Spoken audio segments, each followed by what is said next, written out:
So, good afternoon, everybody. Thank you, Dr. Morese, for being with us. A few words to introduce your important role in FAO GBEP. Dr. Michela Morese is the Secretary of the FAO GBEP Global Bioenergy Partnership Initiatives, which is now running for quite some time, and that made significant achievements well in advance, I would say, even to Paris COP21 findings and consequences, because some issues have been addressed well in advance to that. She will present the structure of GBEP, the scope, and particularly, I would say, the relevance of this bioenergy issue for development and for cooperation, which is a major point also for a country like Italy, which is facing the Mediterranean basin. We are ahead of many other European countries in cooperating with Africa, for example, or other regions of the world.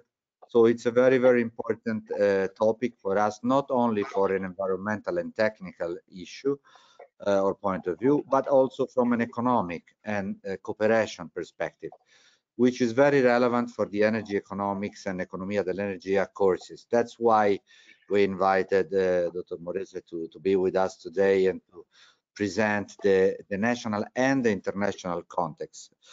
I just finished this morning some long conference call with major companies that are now very active in the non-European areas to source sustainable feedstock for our aviation fuels rather than diesel fuels or energy generation.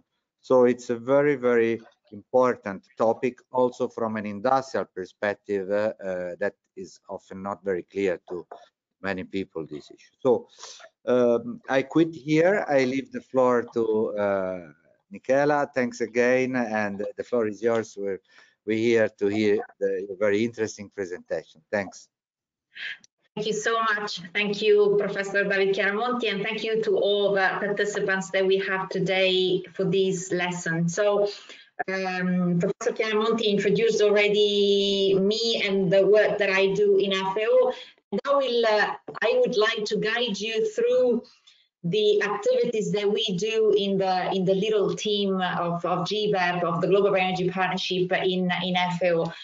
I would like to go through a very brief introduction regarding bioenergy, as I'm not completely sure of the kind of background, the details that you have regarding bioenergy, but I will touch upon a very general context related to climate change. Then I will go through the Global Bioenergy Partnership, the establishment and its program of work, and then I will go into the details of the experience that we've collected in many years of application of the GBEP sustainability indicators for bioenergy in various countries and various contexts. So I would like to start with some background. As I said, I'm not sure about your background regarding bioenergy. I'm sure you know that bioenergy is energy obtained from biomass. Biomass is material from natural origin, plant, animal, that constitutes the feedstock to produce bioenergy. The energy which is produced from biomass could have solid, liquid, or gaseous forms. Of course, you know, in the case of solid, we have wood charcoal, we have wood chips, pellets. In the case of liquid biofuels, I'm sure you're familiar with bioethanol, biodiesel. And for gaseous form, you have biogas, biomethane, and syngas. And we all know that bioenergy is a renewable source of energy, which means that can be renewed relatively quickly in the lifetime of a person as an average. And that has very high potential in terms of reduction of greenhouse gas emissions if we compare it with non-renewable fossil fuels. We know that bioenergy is produced on the basis of a cycle. So, for example, most of the carbon which is emitted during the energy production comes from the atmosphere, where it goes back at the end of the cycle. The same applies to nutrients that are from the field where the biomass, the feedstock, is produced, and then it goes back at the end of the cycle. Same, it applies to residues of some of the production cycles. Well, one of the most important distinction that we have to do is the type of bioenergy that we are referring to. We have normally what we refer as traditional bioenergy and modern bioenergy. Traditional bioenergy is commonly characterized by very low efficiency and is produced in an unsustainable manner, unfortunately. But it's highly used all over the world. And it includes, for example, fuel wood, charcoal, animal dung, and agricultural residues that are burned for heat and cooking purposes at household level. On the other side, we have what we refer as modern bioenergy, which is a lot more efficient, which includes and foresees efficient technologies for the production of bioenergy, which is solid, liquid, and gaseous biomass fuels for more modern applications. And this is the case, for example, of improved cooking solutions, cookstoves, electricity generation, combined heat and power, and, for example, liquid biofuels for transportation. So this distinction is very important, and we'll see this afterwards.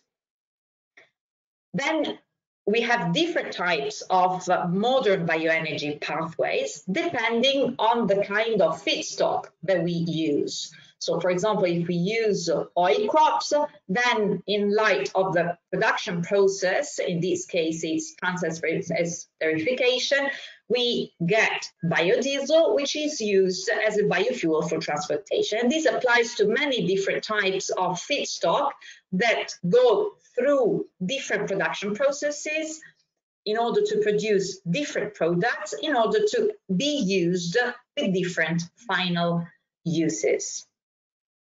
Right. Having said that, we've done a brief of a recap, let's say, about bioenergy. Now let's look at the international context.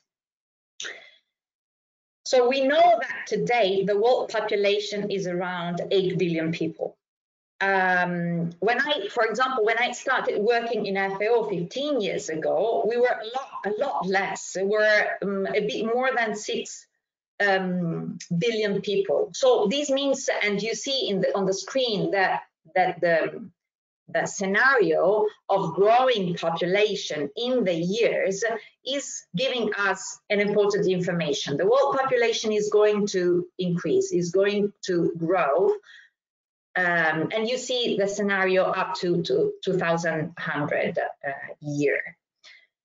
And all these increasing population will need more water, more food, and more energy. And we have to look at what kind of sustainable energy alternatives we could offer in order to face this increasing demand of energy. Also considering that the international context regarding climate change is very complicated. And in fact, if we look at the global carbon emissions, here you see on the screen some numbers that comes from the National Oceanic and Atmospheric Administration. I'm sure you are familiar with this. They have 4 different observatories all over the world, mainly on the US land, of course. And you see the results of the observatories with the different colors of the bars, blue, red, green, and yellow, in light of the data collected by those observatories. So you see that on the 20th of May, so just a few days ago when I prepared this presentation, the atmospheric concentration of CO2 reached 418.87 parts per million, compared with the pre-industrial baseline that was 280. So you see, and you see also the range, which is growing slowly year after year.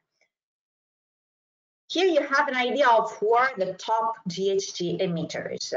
On the left side, you see the top GHG emitters in absolute terms, so in terms of GHG emissions in gigatons of CO2 equivalent. And the first, the top emitter in this case is China, followed by the US and then the EU. On the right side, it's a different approach. So it's top GHG emitters, but on the basis of per capita or GDP of countries. So in this case, the highest emitter in this case is the US, followed by Russia, and then Japan, and then other countries. China is only the fourth in terms of top emitters.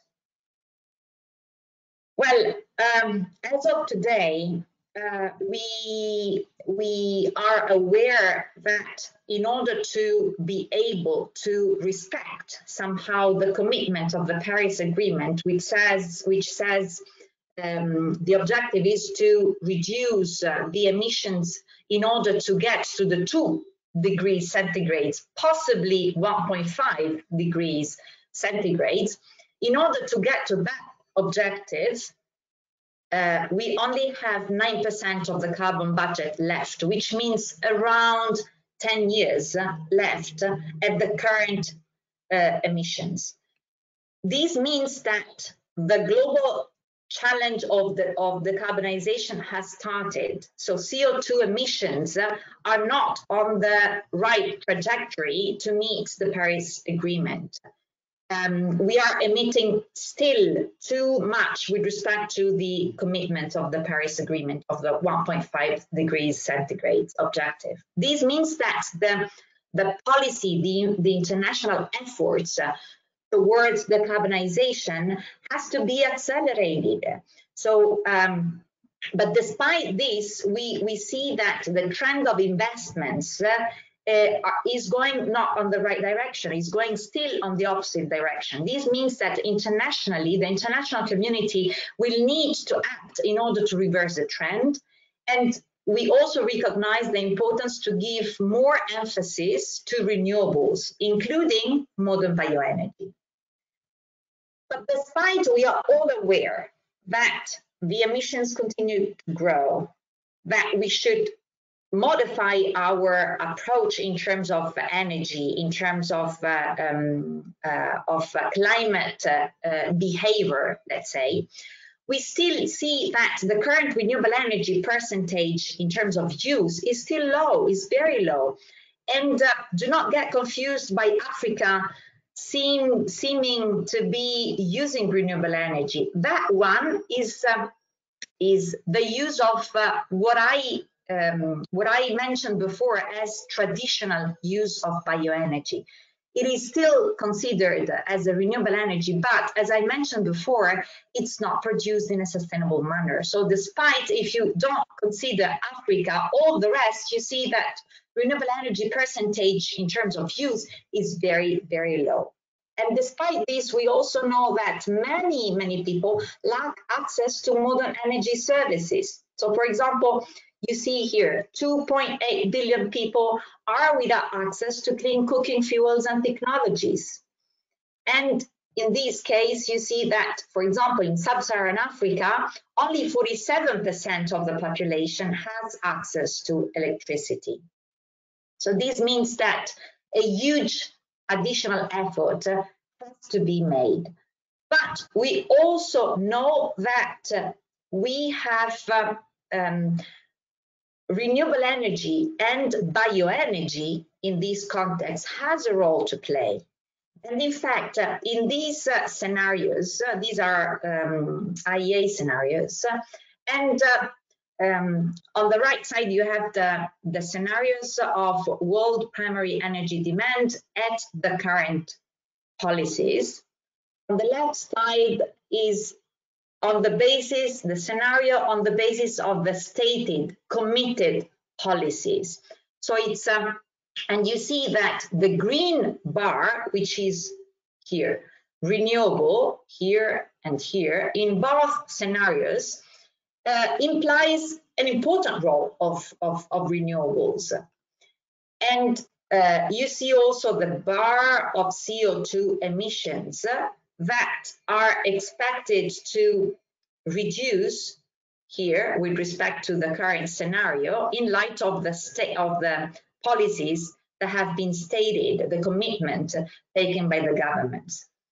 This is the case of all the world primary energy demand by different fuels and the related CO2 emissions in the two scenarios foreseen by IEA. But it's also important to say that modern bioenergy is what I like mentioning as the overlooked giant amongst renewables. Why? Because bioenergy is normally seen as a less relevant renewable energy with respect to, for example, wind, solar, which are a lot more well known, let's say, at the international level. But modern bioenergy, we know that has an enormous role to play. And here you can see from the screen, from the pie here, that in 2017, for example, modern bioenergy contributed with 50% with respect to the total final energy consumption from renewables all over the world. So 50%.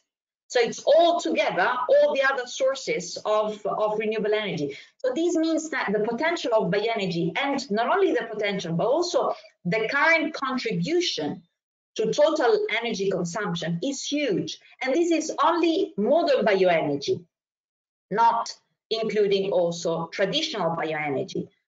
Why I'm saying this? Because for the whole bioenergy produced today, around 80%, 80, is traditional bioenergy. So it's a huge, huge amount.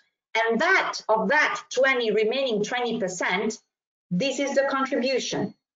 The modern bioenergy is contributing 50%, with 50% to the total final energy consumption. So modern bioenergy has indeed a real important role to play. And here on the right side, you see how bioenergy, the green bar, is contributing also by sector. So in terms of electricity, in terms of heat, and in terms of transportation.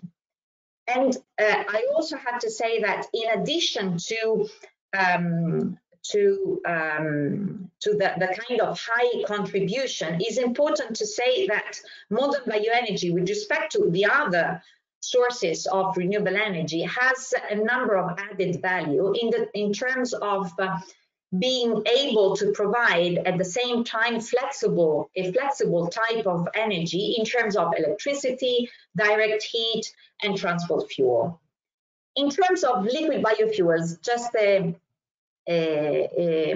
quick information regarding the potential, the current production and potential of production of liquid biofuels. So on the left side of the screen, you see how the production of liquid biofuels in 2018 was divided. Here you see the pie, was divided throughout the various producing countries all over the world. So you see US, United States, is the main producer of liquid biofuels in 2018, followed by Brazil, and then the European Union and the other countries.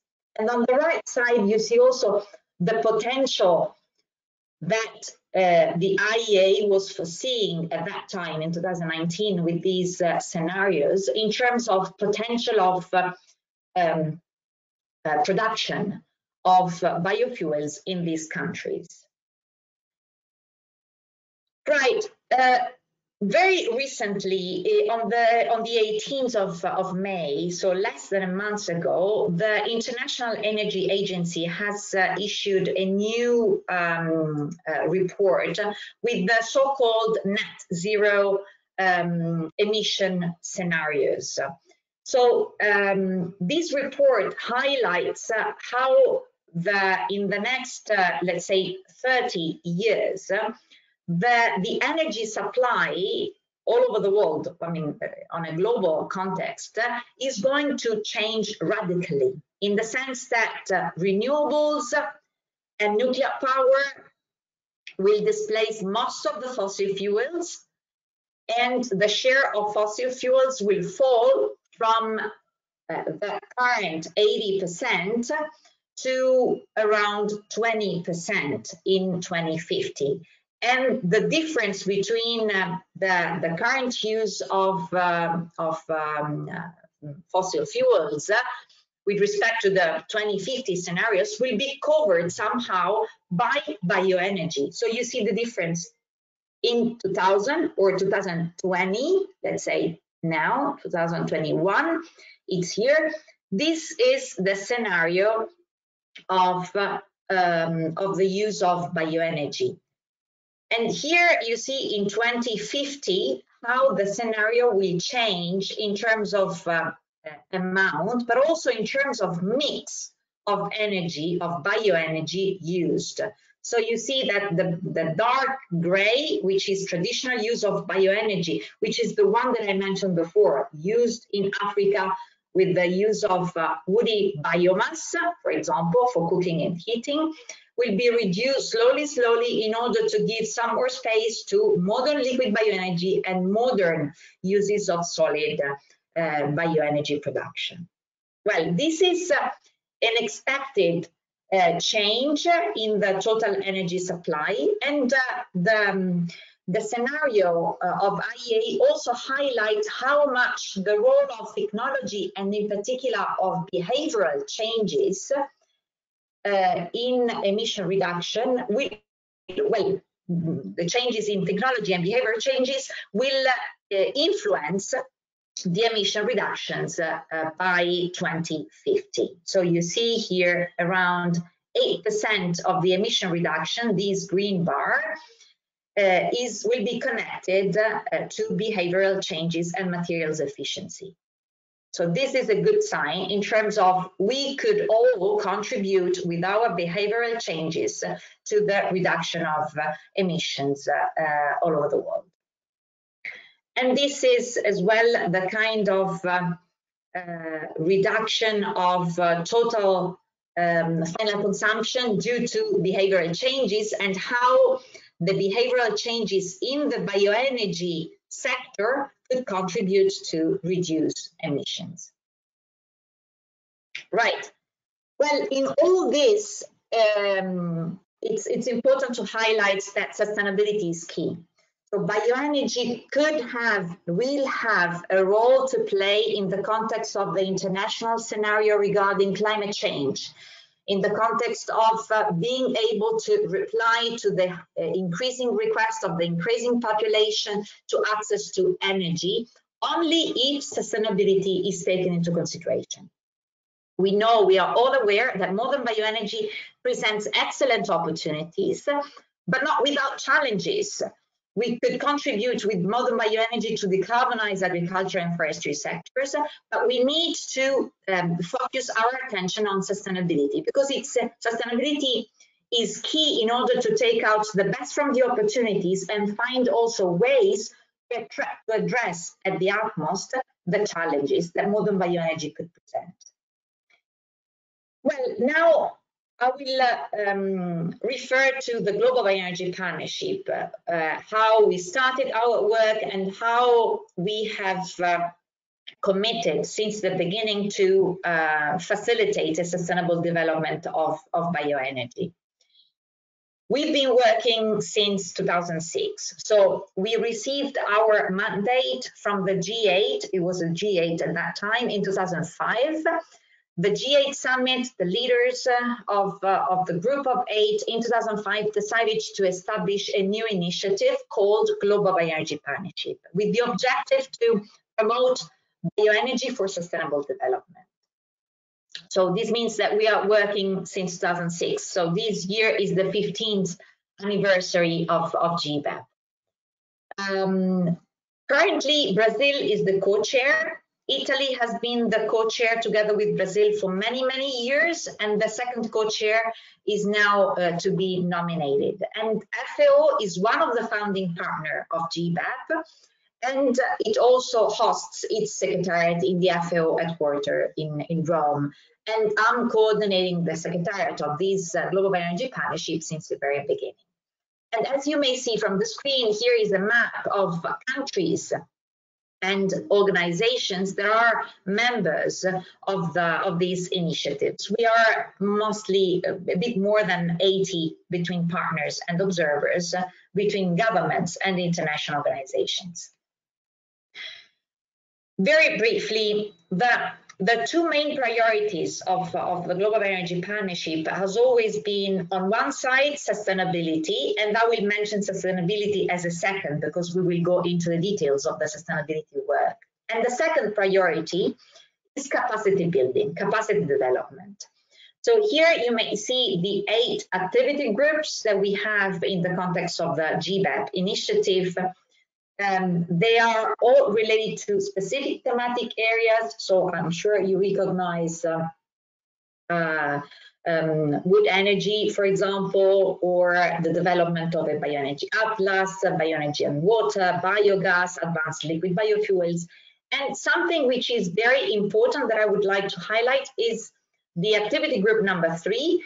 So every year we organize in a different continent of the world what we call a bioenergy week, which is an initiative, which is a conference, a very big conference, which deal with the bioenergy priorities of the region which is hosting the bioenergy week on that specific year. So year after year we've been organizing 8 bioenergy weeks. The last one took place mid-March, so just a few 2 or 3 months ago, and this was focused on Africa. Unfortunately, this was the first time that we had to do it online, virtually, because of COVID-19. But normally, of course, we go to the country, we go there and meet people in order to exchange at the utmost the experiences and the good practices. And also, I would like to highlight the first point, which was an activity group that acted in the past, that has concluded its work. And the main added value of this activity group was to support the ECOWAS countries. The ECOWAS countries are 15 countries of the northwest part of Africa, to develop a regional strategy on bioenergy, because before that time, those countries did not have a strategy on bioenergy, even not a regional, and now this regional strategy on bioenergy that we contributed to develop, to support, is becoming law in each of the 15 countries of the ECOWAS region. So this is a concrete, real success of the partnership. Now, the work on sustainability, as I mentioned before, sustainability has always been key for us in the Global Bioenergy Partnership, and it's important, is essential in order to take out the best from the opportunities of bioenergy. And GBEP has developed what is considered the most widely recognized and agreed set of indicators for the assessment and monitoring of bioenergy sustainability. So it's the so-called GBEP sustainability indicators for bioenergy. And here on the screen, you can see the 24 sustainability indicators that were developed by the GBEP initiative. Of course, here on the screen, you can only see the titles of the 24 indicators. In the report that we've developed, of course, the report implies and includes also descriptions of each of the 24 indicators and methodologies to guide users to the measurement of each of the 24 indicators. So these indicators can be applied to any type of bioenergy, so those that I mentioned before, the different types of modern bioenergy. And you may recognize that they are subdivided equally under the 3 pillars of sustainable development: environmental, social, and economic. And these wanted really to be a strong political message by the GBEP partners and observers, in the sense that we recognize that bioenergy sustainability can only be achieved if equal importance is given to the 3 pillars of sustainable development: environmental, social, and economic. The objective of these sustainability indicators is to, through their measurement on a bioenergy production on a national level, on a bioenergy pathway on a national level, it allows us to get important information to be transferred to policymakers, so that policymakers could put in place policies that could facilitate as much as possible a sustainable development of their bioenergy production.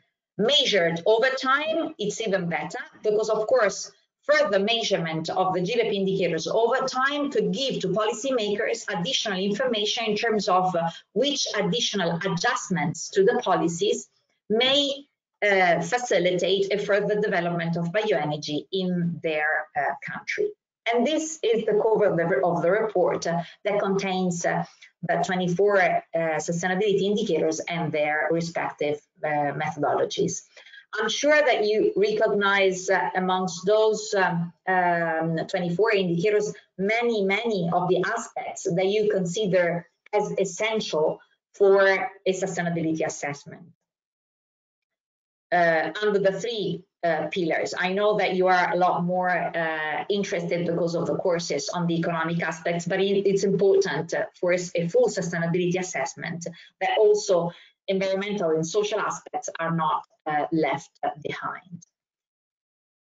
Okay, and as of today, the GBEP indicators have been measured in about 15 countries, 14 countries, and in another couple of countries they're in the process of the implementation. And what is important also to highlight is that all these measurement of the GBEP indicators in these countries have implied a huge amount of work. You see on the screen now, slowly, all the covers of the reports have implied a measurement in the field, in the countries.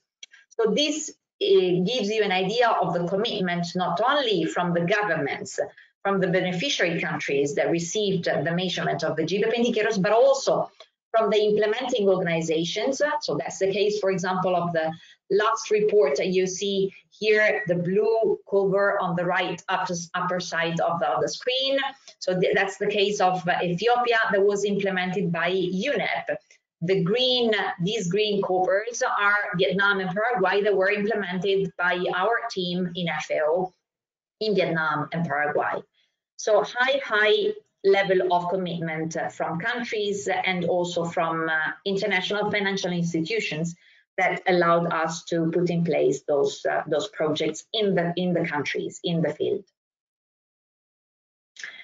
As I mentioned before, measured over time, the GBEP indicators could give to the policymakers additional information regarding how to further adjust the national policies. And Germany has been the only country so far that has implemented the GBEP indicators twice over time. So after 4 or 5 years from the first measurement. And here you can see on the screen in the table, it's just a screenshot just for you to have an understanding of the fact that the second measurement could give to the policymaker information regarding aspects that, for example, need observation, or aspects that are not relevant for additional activities to be put in place, or, for example, aspects where high attention is needed from the policymaker, because, for example, the performance of the bioenergy production is not good. All right, so from the measurement of the GBEP indicators in various countries, we've learned a lot of lessons. So in terms of relevance, for example, the implementations confirmed that the GBEP indicators, and you see here the acronym GSI, so GBEP Sustainability Indicators, represent an important, a useful tool for policymakers. in order to facilitate a further sustainable approach of bioenergy produced and used at the national level. In terms of practicality and data, we have realized that the GBEP indicators, the GSIs, are very data intensive. So a lot of data are necessary. And sometimes only partial data may be available. That's the case sometimes with the social indicators, where data are not always collected in automatic by the country, so they are not available and should be collected during the project itself through surveys. Some of the times, other data are a lot difficult to be obtained, but not because they are not available, but because they are commercially sensitive. And this is the case, for example, of production data or production cost of bioenergy to be obtained from the private sector companies, because of course these are commercially sensitive data. And still on the practicality and data, what we have collected as a lessons learned is that it's important to engage all relevant stakeholders into the measurement effort of the GBEP indicators, not only because all the stakeholders play a relevant role in the value chain, but also because they could be also the owner, possibly, of data and information that are relevant for the measurement. And again, regarding the practicality, but in terms of skills, we have realized that the GBEP indicators cover a broad range of complex environmental, social, and economic aspects, and that some of the indicator methodologies are quite sophisticated. So the skills of the team of experts that is needed to measure the GBEP indicators is very high. And also the ideal is to have a multidisciplinary team of experts, because as we've seen, we go from environmental aspects to social approach, to social aspects, and to economic considerations. So a multidisciplinary team of experts is needed, is necessary. In light of the lessons learned that we've collected so far, and I presented a few just to give an idea of the kind of experience that we had with the measurement of the GBEP indicators. In light of the lessons learned collected, we have implemented a so-called implementation guide. This implementation guide was issued in January last year. And this is the result of a couple of years of work, and it's meant to give further guidance on methodological and practical approaches, issues related to the implementation of the GBEP indicators to practitioners, to whoever would like to measure the GBEP indicators in their own, in its own plant or national context. And in addition to this, we are currently working on a tool, on a framework that could facilitate the implementation of the GBEP indicators in a more rapid manner. So this is the cover of the implementation guide. And in addition, as I said, we are working on this rapid implementation framework. So we have developed and finalized in early this year, so first few months of 2021, we have developed the so-called data entry sheet. So here you may see it's just a screenshot for you to be used as an example. For each of the 24 indicators, we have worked in order to create Excel tables that contains not only a description, so facilitation in terms of what has to be measured under each of the 24 indicators, but also a table regarding the main category of and type of data that has to be collected. And this, done for all the 24 indicators, facilitates the collection of data from the experts. because of course you have an Excel table that once you insert one data, that data, if it's useful to measure also some other indicators, is automatically reflected into the other relevant indicators. So this is an important tool that we've developed. But in addition to this, we also would like to develop a web-based tool in order to further facilitate a sustainability assessment. Why this? Because we have realized that by the measuring the GBEP indicators, this measurement implies a lot of time, a lot of work, and a lot of money.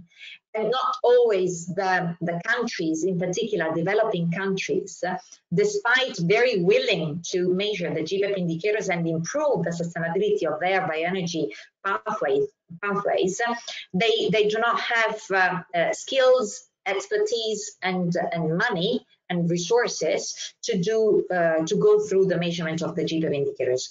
So if we find a way to create a web-based tool that could automatically, by inserting the data, automatically do sustainability assessments, this would facilitate the measurement and therefore have it more rapidly and less costly. So this is the objective, and we are currently working on this web-based tool.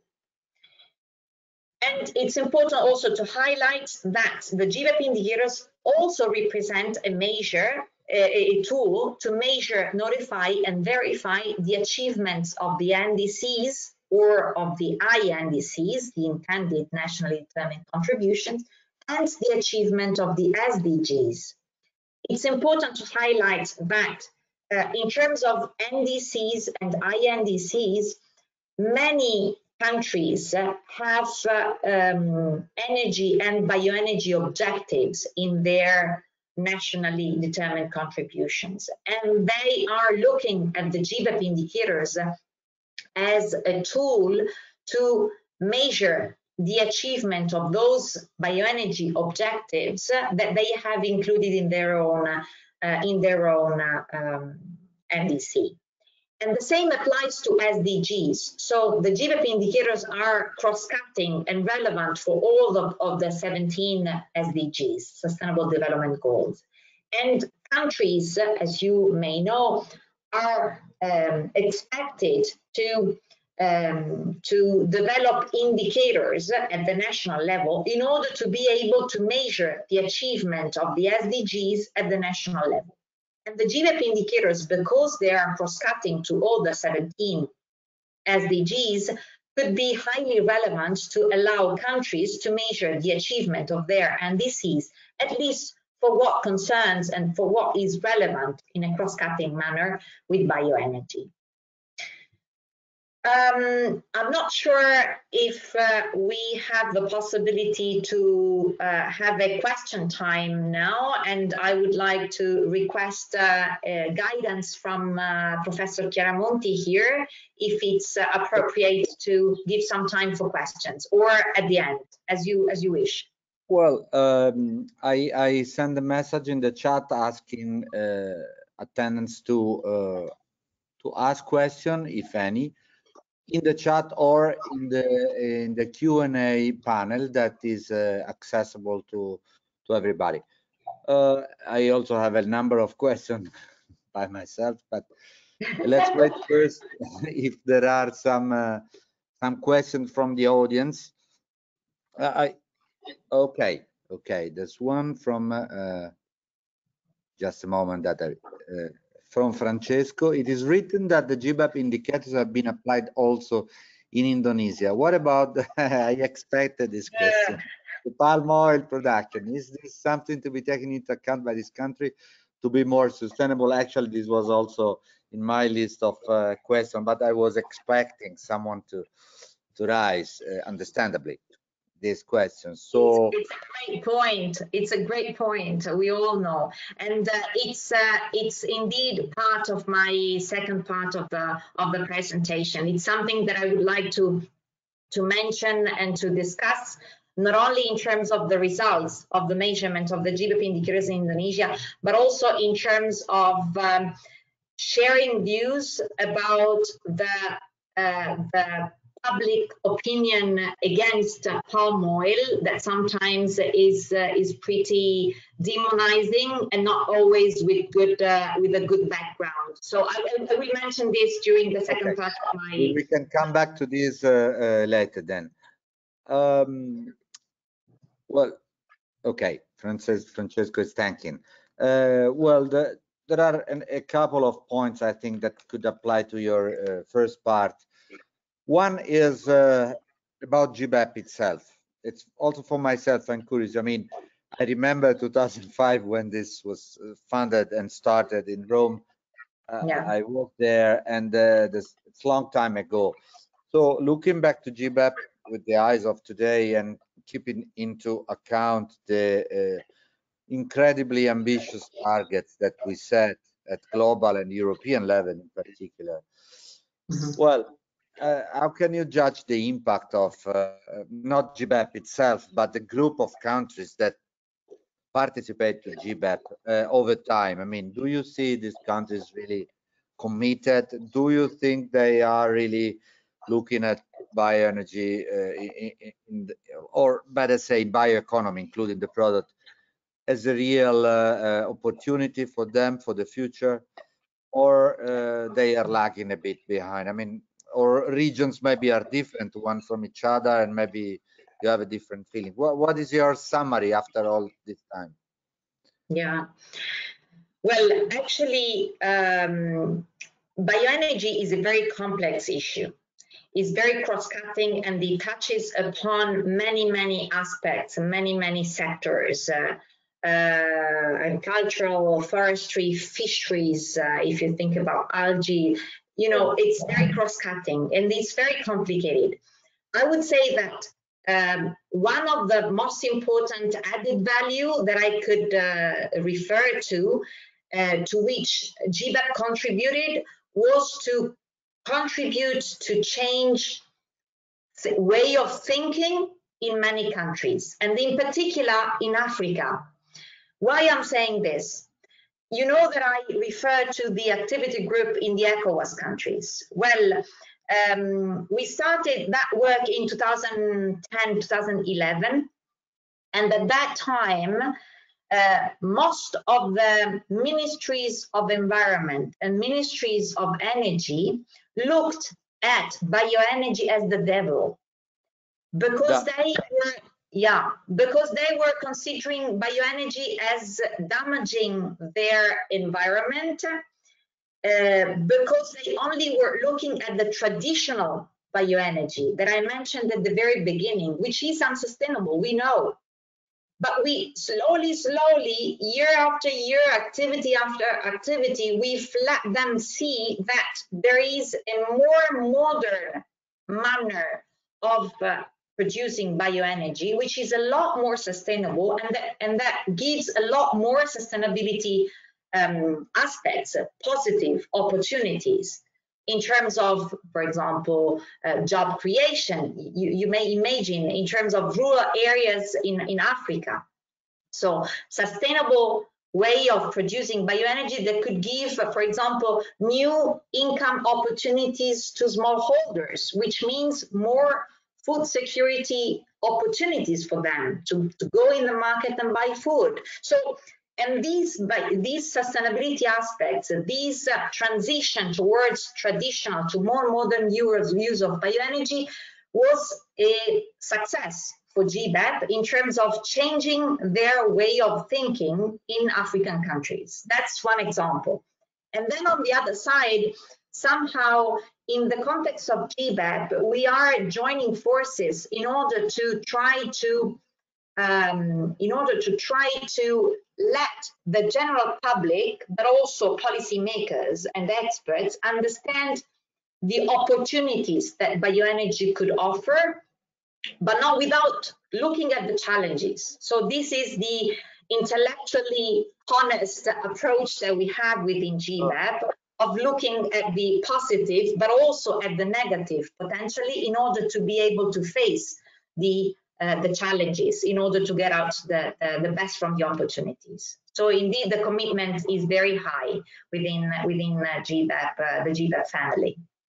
And some, just to conclude, I mean, some issues that emerged in the past decades, I would say, as an example among others, I mean, the issue of land grabbing is still something that, you know, I don't hear so often as it was 10 years ago about this issue, for example. But I mean, what has changed now today? Is it still a very relevant point, or are these countries now able to handle this?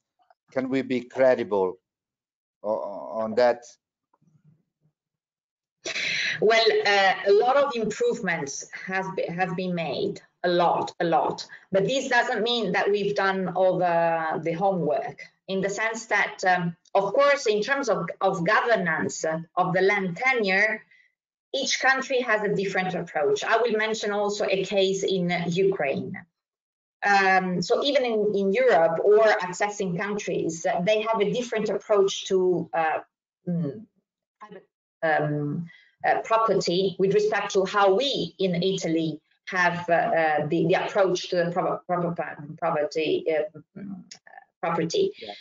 But it's also true that in some other countries, and I'm here referring to some African countries, the level of attention on land tenure is still high, but institutions and organizations like the UN are working without any fear and without any rest in order to support countries regarding their national governance on land tenure, which is a very delicate issue for many countries still. Yeah, I can fully understand. Okay, are there other questions? Otherwise, we can go ahead and leave question time for the conclusion.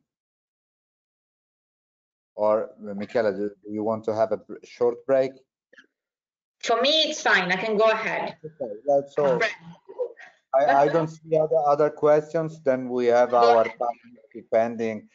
Sure, that will be a hot one. So let's continue. All right. Okay. Good. So now it's the core of the presentation that I prepared, because I would now like to go through the examples and results of the assessment of the sustainability of the GBEP indicators in various countries and in various contexts. So the GBEP indicators have been implemented from FAO, from my team, in 4 countries and in a full approach. In Colombia, Indonesia, Vietnam, and Paraguay. So we received important financial contribution from a donor, and we were able to develop these, measure these GBEP indicators in those 4 countries. The main objectives of these projects were to strengthen the capacity of the countries, of the national institutions, to assess, get familiar, and use the GBEP sustainability indicators in order to assess their bioenergy sustainability. And we developed this project like if we were training the trainers. So those experts that will be able to measure the GBEP indicators tomorrow. And this is actually right now happening in Paraguay, and I will mention this. And one other objective of our projects was also to, of course, inform bioenergy policy making in order for them to adjust their policies in the context of their low carbon development approach and set the basis for a long-term monitoring system. Of course, as you may imagine, each project has as a kind of a stepwise approach, and we have developed a standard, let's say, stepwise approach for the measurement of the GBEP indicators in countries that goes from the project development to the project presentation in the country, the establishment of a multi-stakeholder working group that is involved in each and every phases of the project in order for them to keep high their ownership of the project. The selection of the relevant bioenergy pathway, which represents a priority for the country, and then going through the definition of the data collection strategy and ahead throughout the measurement itself of the indicators on the relevant pathway, and then continuous exchange of views and consultation between the FAO team working on the project and the multi-stakeholder working group, suggesting and giving guidance. One of the main element, of course, of these projects has always been to go through a life cycle assessment. So, which means going through the entire bioenergy value chain, from the production to the harvest, transportation of the biomass, and then the production, and then the end use. So throughout the value chain, in order to do an LCA assessment. Let's look at some of the results of the experience in Indonesia, where, as you may imagine, as some of you have was wondering, we looked at the biodiesel from palm oil value chain. So the production of palm oil in Indonesia was investigated in depth for the period 1990 to 110. Please consider that in this case, the project in Indonesia was developed between 2011 and 2014. So that's why this is the range of time, 20 years production of palm oil in Indonesia. And we have realized that several environmental and social indicators revealed alarming outcomes regarding long-term sustainability. And in terms of the main sustainability issues that we found to be relevant and for which additional attention was needed in terms of policy making, is of course the GHG profile, so level of emissions, land use change, biodiversity concerns, and land tenure issue. And for these, we also found out a lot of opportunities, however, at the same time, in terms of potential to further support the sustainability of the palm oil production in order to increase the income opportunities for smallholders, increase the energy access, in particular for rural population, and create opportunities in terms of clean cooking solutions, alternatives that could have positive impacts in terms of health effects. As you may know, in Indonesia, the land use change has interested some around 9 million hectares of land in the time frame that I mentioned, 1990-2010. And 52% of these 9 million hectares was originally covered by forests. I'm sure you've heard also a lot in terms of firings in Indonesia, sometimes done for purpose, unfortunately, and also a lot of transformation of peatlands into other uses of the land, knowing that peatlands are one of the highest capacity, let's say, of absorption of CO2 in terms of contribution to fight climate change. On the other side, we also are aware that smallholders in Indonesia have very low quality of seeds, of seedlings, and very poor management practices for their agricultural practices, which results in very low yields.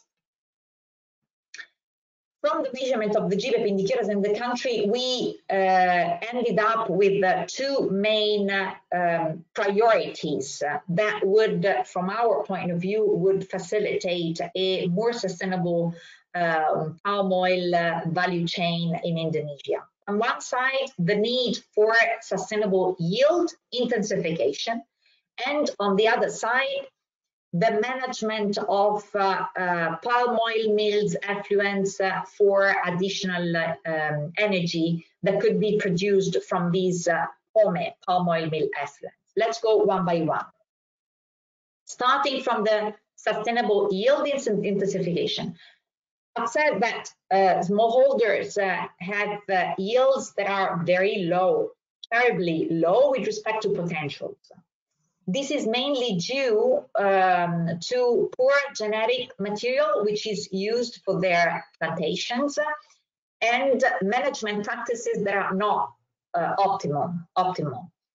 So this means that there is space for improvement both in terms of seedlings and in terms of management practices. And these would allow for example, to increase the yield 4 times with respect to their current levels. And you see this here. So that's the current level of yield production for smallholders. And this is the best available varieties that could allow smallholders to quadruple their yield levels. So this is in the sense of sustainability of the yield intensification. On the other side, it's the management of the palm oil mill effluent that could be used to generate further energy produced. How? So that we know that you may know that during the palm oil transformation process, there is a waste which is produced, a liquid waste which is produced, which is the so-called palm oil mill effluent, which is the one that you see on the screen in the picture. So normally this palm is left in ponds. It goes in the composition, which leads significant methane emissions. And so which is damaging and dangerous, not only in terms of methane emissions, which I'm sure you know methane is one of the highest and worst emitter in GHG, greenhouse gas, and not only this, but also in terms of contamination of surrounding soils and waterways are strongly affected. So what we realized could have been very important is to find ways to capture the methane which is emitted by those ponds in order to create and develop a new bioenergy generation, in order to create a new energy source, which is biogas. What we realized in the project is that only less than 10% of the palm oil mills in Indonesia had this kind of methane capture system. 10% only, less than 10%. And please consider that at that time, around 650 mills were operating in the country, and which means that around 50 or even less than 50 were having a technology for a methane capture system. This is in the picture the kind of methane capture system that could be put in place in order to have a kind of a balloon that covers, it's for biogas production, of course, that covers the lagoon and that allows methane capture instead of going into the air, and in order to be used as a biogas or further transformed into electricity. So this could have a lot of positive aspects in terms of reduction of GHG emissions, reduction of soil and water contamination, and also the added value of creating new additional energy which could facilitate energy access to an additional number of smallholders and local population.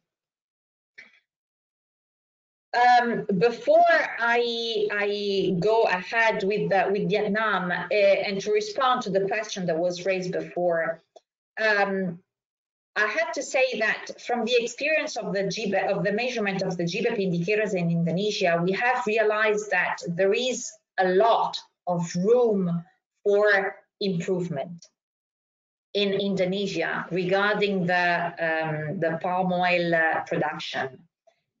But it's also true that the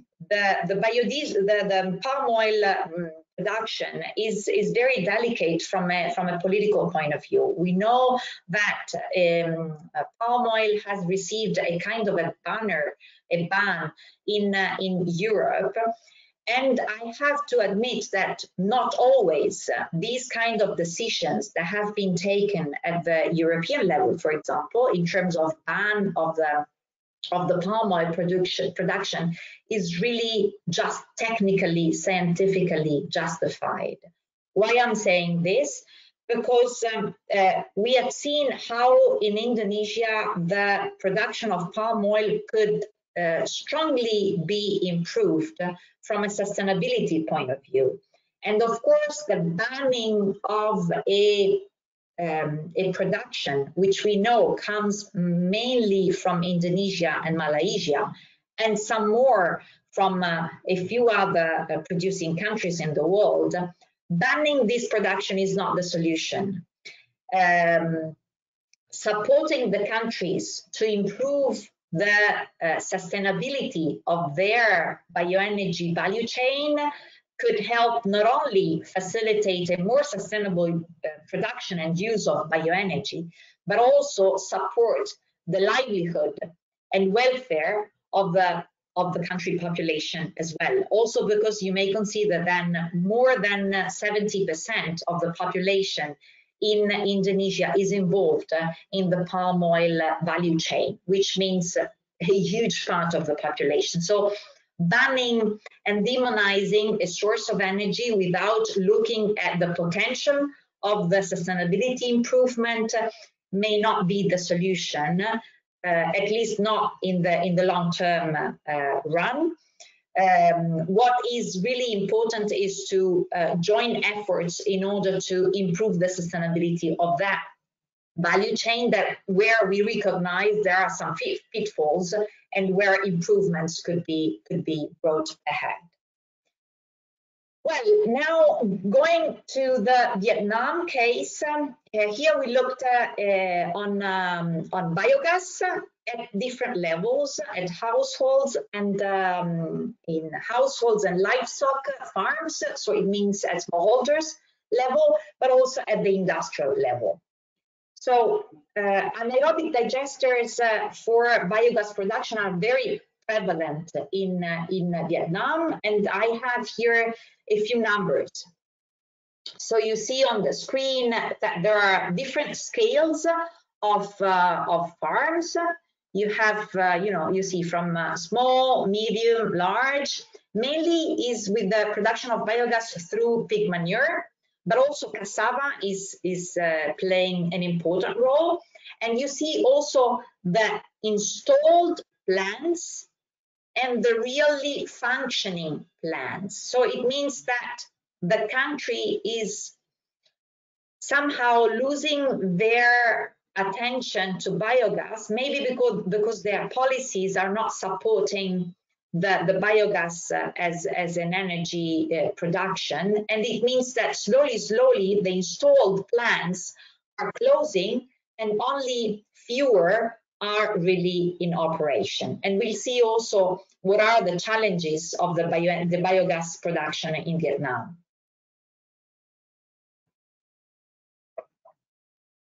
Well, we know that in households, the digesters, the anaerobic digesters, are used to provide mainly energy, clean sources of energy for cooking, heating, and lighting. And we have seen how these biogas production at household level have contributed to improve a lot of day-to-day aspects, and you see them in several aspects, like reducing household expenditures on energy. This is indicator 11. Increased access to modern energy services. This is indicator 14. Reduce time spent collecting food fuel that otherwise would have been necessary in order, for example, to have cooking or heating or even lighting. This is indicator 13. And at the same time, because of the use of more modern use of energy, in this case biogas, the exposure to indoor air pollution, for example, in the case they would have used wood energy, fuel wood, for cooking and heating purposes, they are not exposed to indoor air pollution with the related health risks, with important respiratory diseases. And this is connected to indicator 15. At the same time, we've noticed that there is a higher demand of skilled jobs linked to the construction and operation of anaerobic digesters. This is connected to indicator 12. And at the farm level, the digesters also were used as a kind of waste management strategy in order to reduce odor and emissions from pig manure in the farm itself. What are the main challenges that we have identified? On one side, we have identified the lack of capacity of farmers to manage the anaerobic digesters. So there is a poor capacity in terms of day-to-day management. For example, we've noticed that a lot of the domes of anaerobic digesters had cracks that were creating biogas leakages, which means a waste of the biogas, which is released through the leakages, and that's a pity, of course. We've also, and this is connected to the poor management of the domes themselves by the farmers. Of course, this reduced the efficiency, and the efficiency is reduced also by poor management practices, for example, connected to water. So you may know that the balance of water into the anaerobic digesters has to be kept at certain levels in order to maximize the efficiency of the biogas.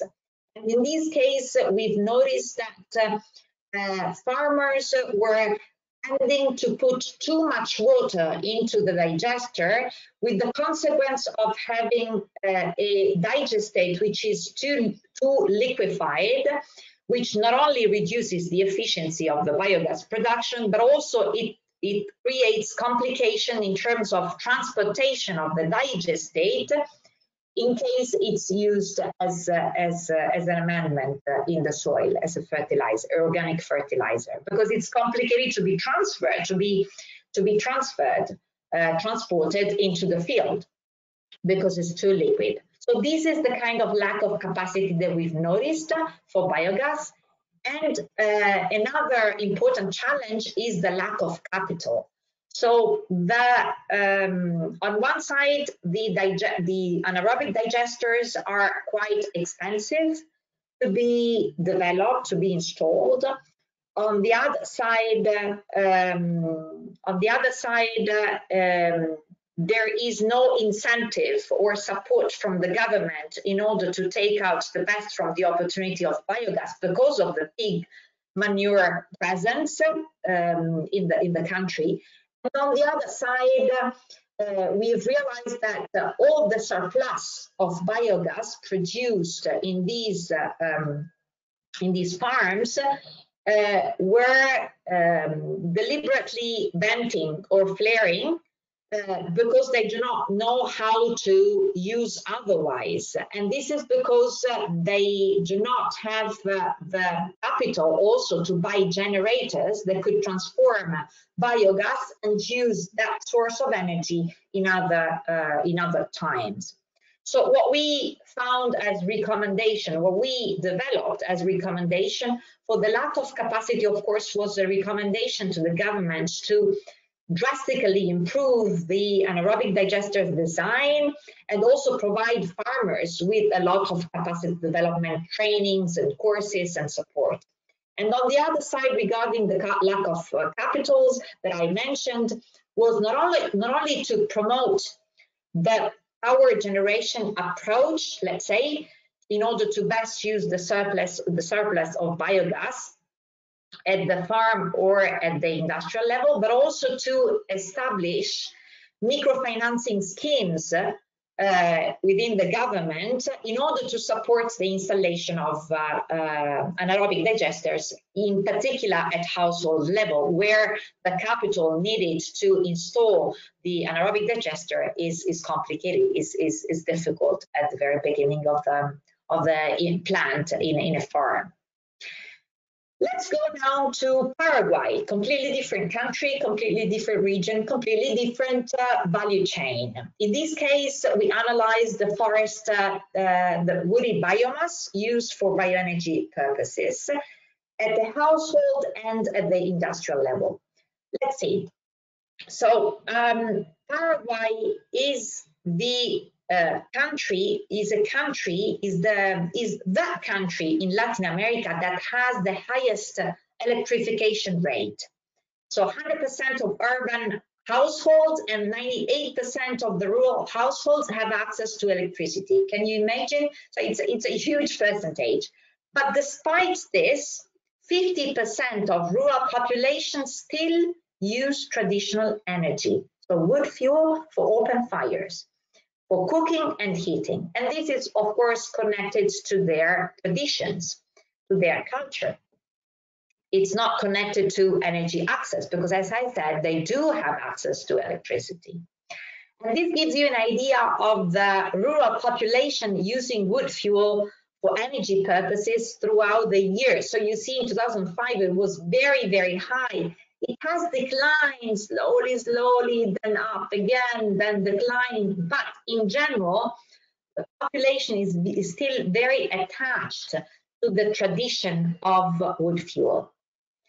And at household level, the demand of wood fuel goes still between 4 million and 6 million tons per year, which is huge.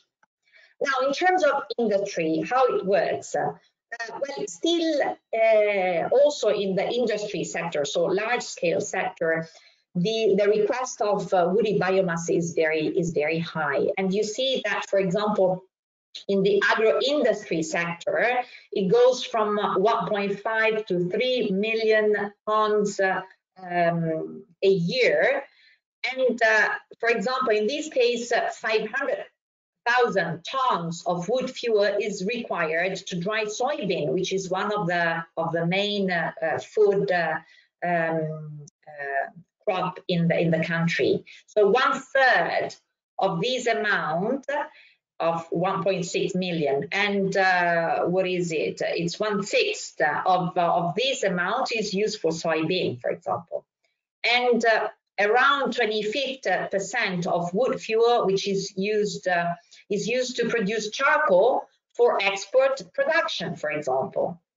And something else which is very important to highlight, that in Paraguay, as in the other countries, but in Paraguay and maybe in Colombia also, we found out that there is a very scarce data availability on types of technology used, and also in terms of data related to the efficiencies of the technology used.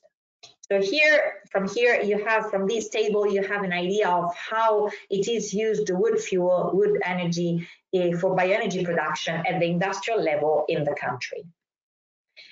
Now, what was very impressive at the end, I mean, throughout the study in Paraguay, was that the difference between supply and demand of wood energy, of woody biomass in Paraguay, between what we define the sustainable supply and the real supply of wood energy. What I mean is that you see from the table that the demand in the country between households and industrial level the demand of wood fuel goes between 8 to 12, a bit more than 12 million tons per year of wood energy.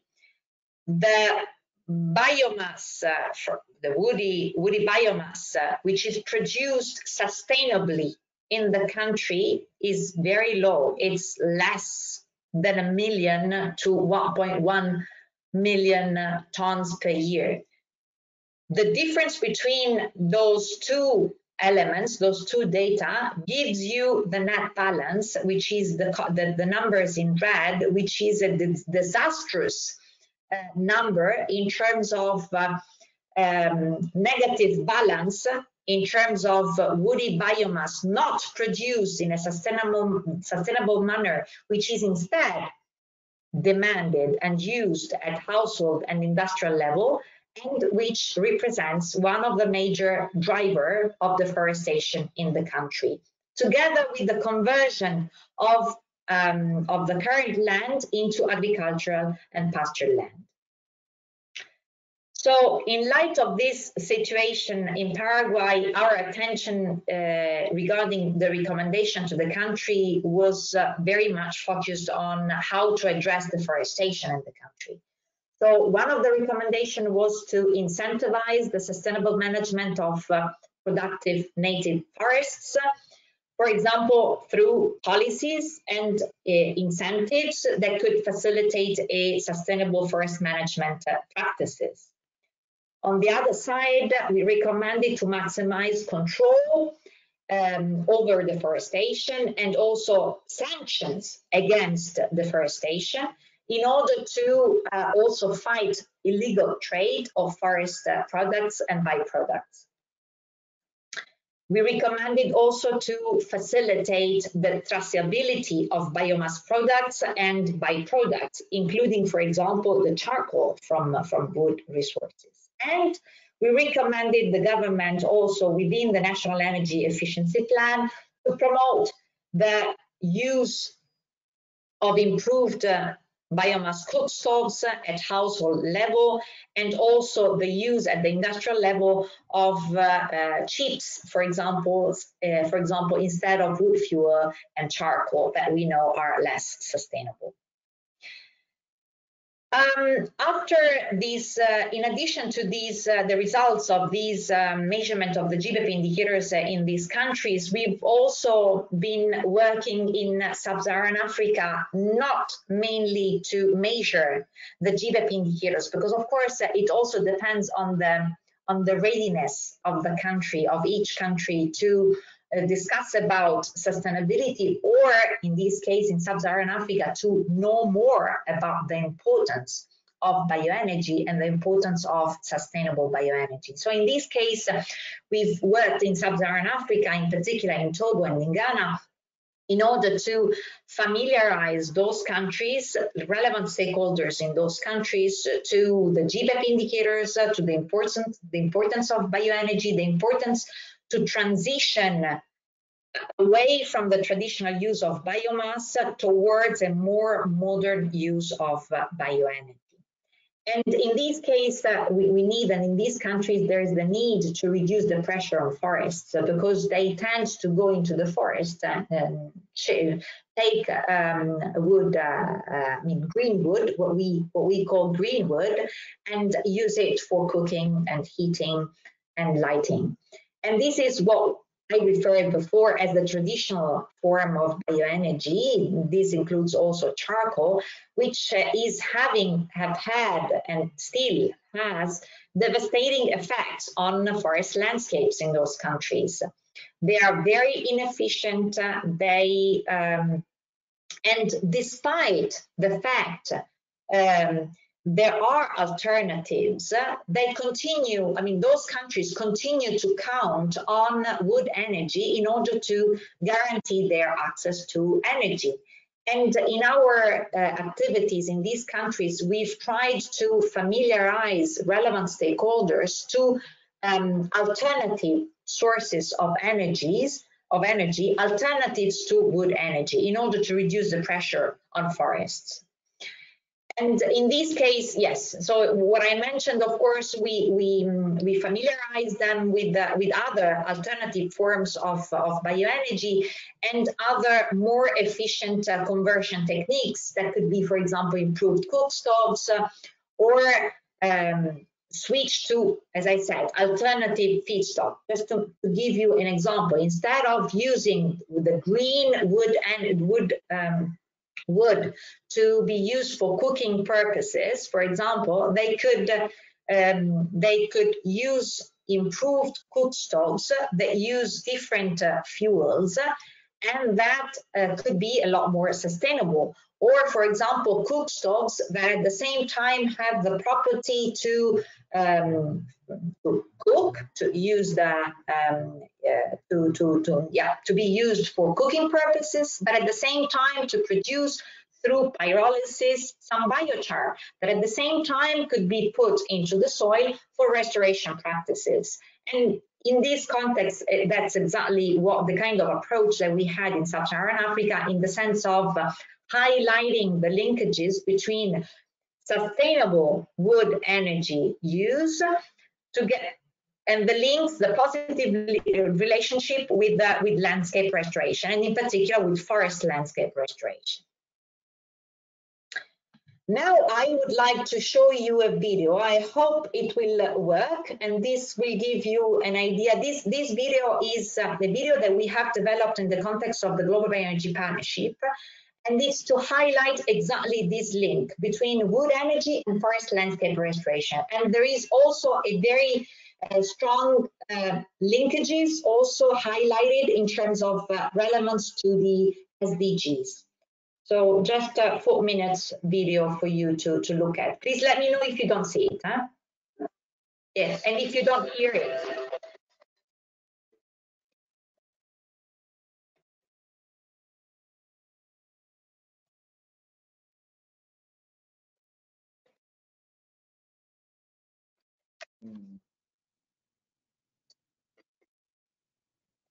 There's no sound, Michela. Never mind, it's just music. Okay. It's important that you are able to read the text through the slides. Sorry for this.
All right. So you've seen from the video, and I'm sorry that it didn't work properly. You've seen from the video how the forest landscape restoration contributes to the SDGs, how modern bioenergy contributes to the SDGs, and how the links between modern bioenergy and forest landscape restoration could be mutually benefiting the two sectors. And this was one of the activities, the most important activities that we've implemented in Sub-Saharan Africa, and which is also one of the objectives of one of the activity group of the Global Bioenergy Partnership, in particular the activity group 4. Now, with these next slides, I just would like to highlight how the GBEP indicators were also used not only for a traditional measurement of the GBEP indicators in a country in order to do a sustainability assessment and guide policymakers, but also for other purposes. And that's the case of the European Union. So I'm sure you know the RED II directive that has a very high attention to reduce indirect land use change and the impacts associated, of course, with conventional biofuels, bioliquids, and biomass fuels that are connected to ILUC in the European zone. And with some projects funded by the European Union, in particular the so-called Horizon 2020 projects, we've been working on potential solutions to look at marginal, underutilized and contaminated lands in order to produce biomass for bioenergy purposes. So we've been working on 3 projects so far.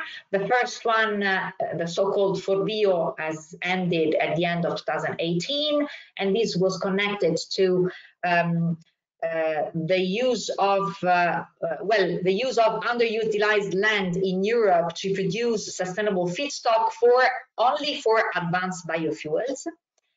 This project is connected to the one called Bioplat EU, the second in the list, which is still in progress and which is connected to the use of marginal, underutilized and contaminated lands, the ones that I mentioned before, so the MOOC lands, to produce biomass for bioenergy purposes, any type of bioenergy, not only advanced biofuels. And the objective is to create a web-based platform to facilitate this. And then there is the BIKE project, which is mainly focused on production of biofuels that has a low ILUC impact risk for sustainable bioeconomy at the European level. And this project as well is in progress. Now, I would like to focus on a couple of points related to these projects, focused on sustainability of bioenergy. In particular, the ForBio project was focused on 3 case studies in Italy, Germany, and Ukraine. And as I said, this project was focused on biomass production in mainly underutilized lands, underutilized contaminated lands, for advanced biofuel production. And in this case, we used the GBEP indicators as a reference to develop a set of sustainability indicators that were relevant for production of biomass in underutilized lands in Europe. And here you see a very quick result of the sustainability assessment in the 3 countries, where in Germany it was on alfalfa and sorghum, in Italy it was on irrigated giant reed, and in Ukraine it was on willow chips. In general, the environmental indicators in the 3 countries with the 3 cultivations were tentatively all very positive, except a water stress for the Italian case, for the giant reed, because it's irrigated giant reed. The social aspects were in all the 3 countries subject to a lot of possible improvement, I would say. And this was also connected to the lack of data sometimes.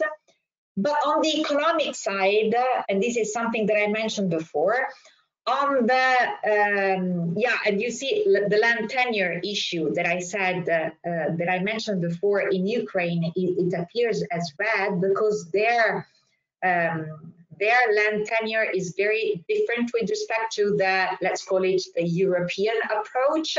So the land tenure is granted from the government on a long-term perspective, but it doesn't reflect the private property that we are familiar with in Italy, for example. So this is marked as a red, as an alarming, let's say, signal. What we found to be most challenging in the three countries, in all the three case studies, was the economic performances of these potential feedstock to be produced in underutilized contaminated lands for advanced biofuel. But despite all these limitations, what I would like to highlight to you is the case of profitability, is the indicator of profitability in the three case studies. We realize that the Ukrainian case, it's a lot less challenging in terms of profitability with respect to the Italian and the German case. And this is mainly due to the low cost of labor, the low cost of feedstock, plus the land tenure issues that differs a lot in Ukraine with respect to the Italian and the German case, and which makes the profitability of the willow chip production in Ukraine for advanced biofuels a lot more profitable with respect to the other two cases that were analyzed in Germany and Italy. So you see here the connection, of course, the economic performance of these case studies that are very much influenced, of course, by labor costs and feedstock costs in a country with respect to others. The additional information is that these methodologies that we've developed in the FOBIO project are in the process to be further improved in the context of the project in progress called Bioplat EU, which is actually going to be finalized, this project, at the end of October.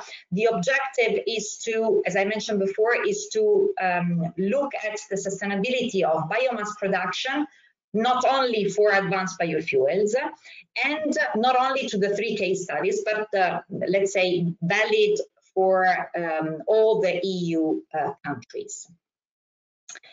As I mentioned, this Bioplat EU project is meant to develop a web platform, a web-based tool that would facilitate this sustainability assessment. And I have prepared a few slides to let you see how the web-based platform is intended to work. So, for example, if we look at the European map into this web-based platform, and you choose, for example, you go into the details of one country, then you have this country. All those slots that you see in purple are selected MUC lands, so marginal underutilized and contaminated lands.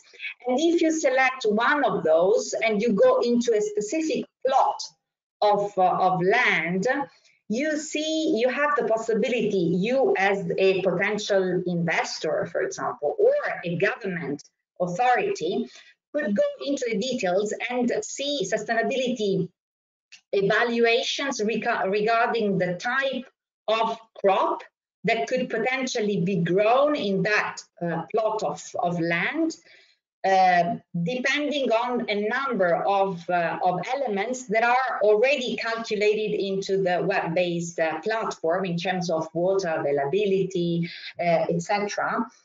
And this platform also allows you to have an idea of the distance between the plot of land in which you may potentially be interested, the distance with the bioenergy power plant, the nearest one, all those information, of course, could give to a potential investor a lot of information regarding the feasibility of a certain bioenergy investment in that specific plot of land. So this is the kind of approach that the web-based platform is meant to have, and this will be ready by the end of October, as I mentioned at the end of the project. All right.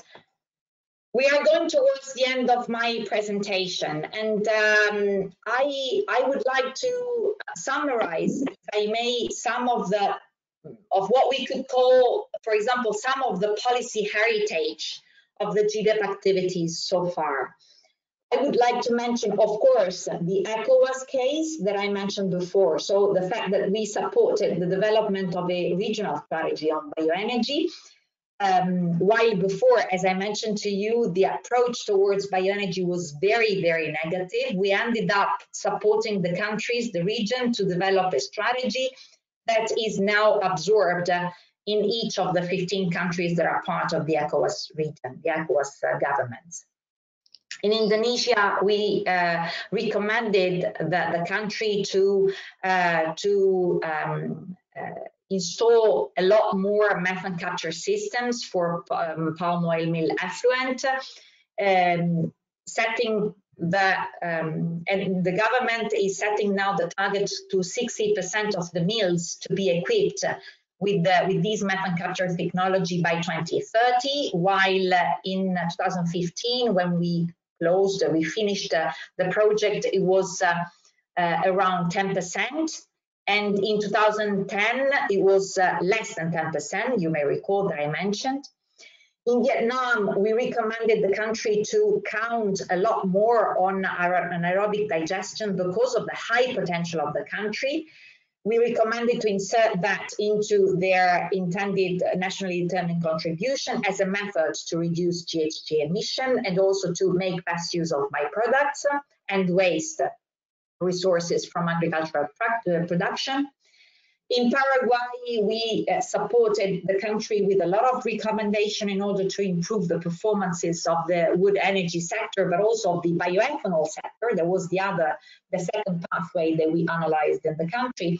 And actually, this is something that I was referring to before. Actually, the government and the private sector has seen such an added value of the work that we've been doing in measuring the GBEP indicators on the bioenergy production, bioethanol and wood energy sectors in the country, have recently requested us to support those experts that were trained by us during the project, to support those experts to do a new measurement, this time on the biodiesel supply chain, on the biodiesel value chain. In Sub-Saharan Africa, as I mentioned, we worked in Togo and Ghana, and we've been working in order to familiarize relevant stakeholders to bioenergy sustainability, and to the important linkages between wood energy and FLR. And at the EU level, the GBEP indicators were relevant in order to develop roadmaps to facilitate sustainable production and use of biofuels in the country. So these are just a few examples of what we call policy heritage that we left with our 15-year activity all over the world. And of course, more is to come. Because of course our commitment is kept very, very high. So this is a few photos from bioenergy weeks that we organized from all over the world. Thank you so much for your attention, and I'm ready and happy to respond to questions. Thank you very much. It was a very comprehensive and wide presentation. Let me switch on. Okay, the video. Yeah, really, very, very wide and very broad scope. So in the meantime, I ask students and participants in general, if you have any question, this is the right moment to raise the issue. Also, on the base of what we discussed during the course, I have a couple of remarks to build on what you explained. First of all, I wish to show to remark, yes, to the students that the palm oil mill effluent that has been mentioned by Michela several times as a mean to reduce the greenhouse gas emission from methane leaving the ponds, which actually we started the first time in 2004 with a student now is in Mexico working on other bioenergy matters. It's included in RED 2 Annex 9 Part A.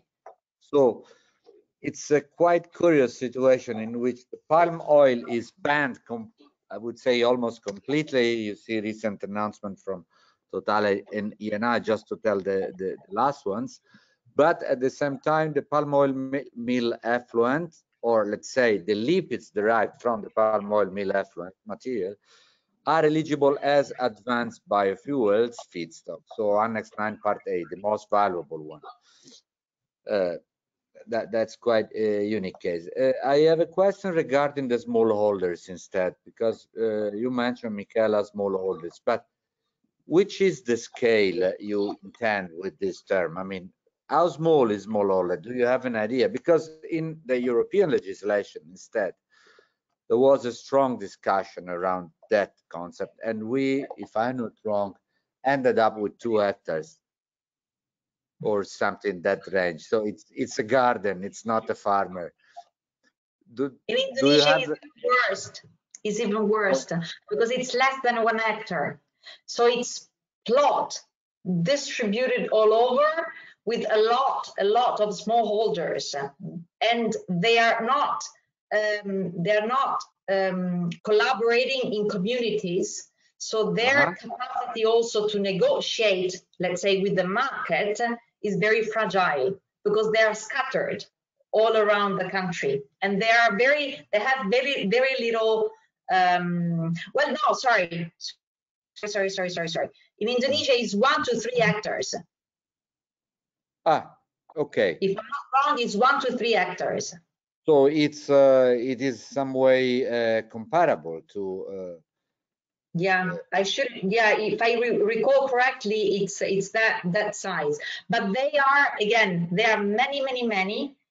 And they are scattered throughout the country, and they are not well organized, let's say, in a manner to be stronger in terms of negotiation with the mills, with the market, and so on that part also it could be a lot improved, their production, their efficiency, let's say. Thank you very much. There are a couple of questions from Francesco, but I can't read completely because these are long, and don't know why I can see only part of this question. So, Francesco, if you want to, I can switch your mic on. If you want to present your questions directly, maybe it's easier. Is it okay? If you have a mic, I don't see your mic turning green. Yeah, so please, you should have permission to switch on your mic.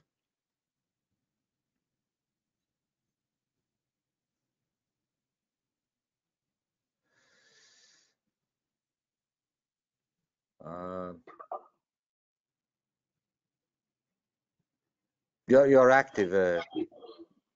Okay, just a moment, Michele. No problem. Good afternoon. Perfect. Now it works very well. Okay, I just asked, and what about some sustainable agricultural practice for byproducts? For example, agroforestation. That could be included in a multi-product value chain in the same land. For example, maybe with sustainable production, we can produce biofuels and crops for food production in a way to improve soil quality. Is it possible? Absolutely yes. Absolutely yes. Any form of better use of byproducts could represent a more modern approach to bioenergy. So it could be the cocoa shells that are used for gasification, or as I mentioned, other biomass sources that could be put into an improved cookstoves that could be used on one side for cooking and heating, and on the other side through a pyrolysis system into the cookstoves, because it's in advance, it could be used for biochar. And then the farmer could put it on the soil as an organic fertilizer instead of going to the market and buying the fertilizer. So all these kind of byproducts are extremely relevant, because otherwise would be wasted. Yeah, okay. And I have another question. Please go ahead. But before, sorry, Francesco, before you go ahead, I was checking, David, and I was right in my first statement. So it's around half an hectare. The kind of plot, yes, and normally in that size it's even more than one smallholder, because it's 4 or 5 smallholders contributing, because there again, in that country again, the private property is very different. That's for Indonesia.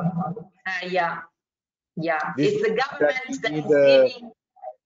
That you need a kind of cooperative structure to handle the supply of large volumes, because otherwise a single producer is it's a disaster. And this is one of the signal of the fragility of the smallholders in Indonesia. Sure. It's because there is no support to smallholders to be jointly working in cooperatives, being stronger. And also the land tenure issue is very delicate, because they receive authorization from the government for a certain period of time. Some are legal and some others are using the land in, you know. So I wanted to specify this, because I was wrong in my second statement. I corrected myself and I corrected it wrongly. So that's really small. Thank you very much. So yeah, Francesco, you can continue. Even if I solve the problem now, I can read your question. But good if you ask directly. Okay. The second question was, which is the practical part of these projects that you have shown now? For example, do you go in these countries to study the biomass production, the technologies that are presented here? Absolutely, yes. Absolutely, yes. Of course, we tend to use as many data as available. So it means secondary data if we go through a lot of literature review.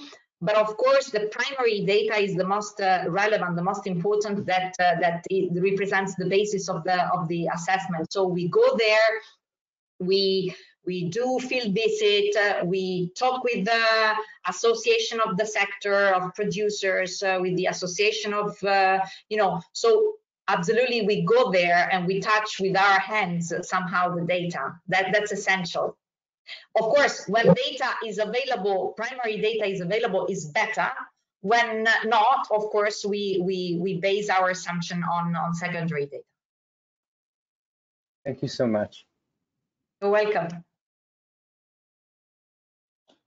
Okay, any other question? Because now it's 4:34, so we are already 4 minutes beyond schedule.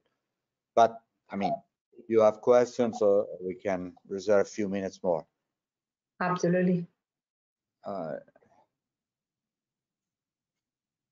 Okay, well, Michela, so far I don't see additional question. Your presentation was very, very extensive. Thank you very much. And I think we can conclude the webinar here.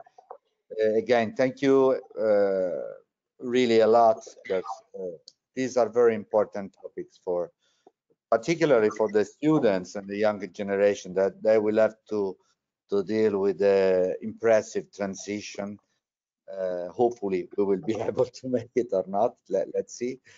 And for the people attending this this webinar, thanks to you as well. Tomorrow we have the last one that is about biomethane production in Italy from a business perspective. in that case, and there will be a representative from Egea, a major biomethane producer in the Piedmont region. So thank you again. I will quit now the recording and enjoy the evening. Thank you very much. Thank you so much. Thank you for allowing me to join. Have a good rest of the day. Bye. Bye-bye. Thank you.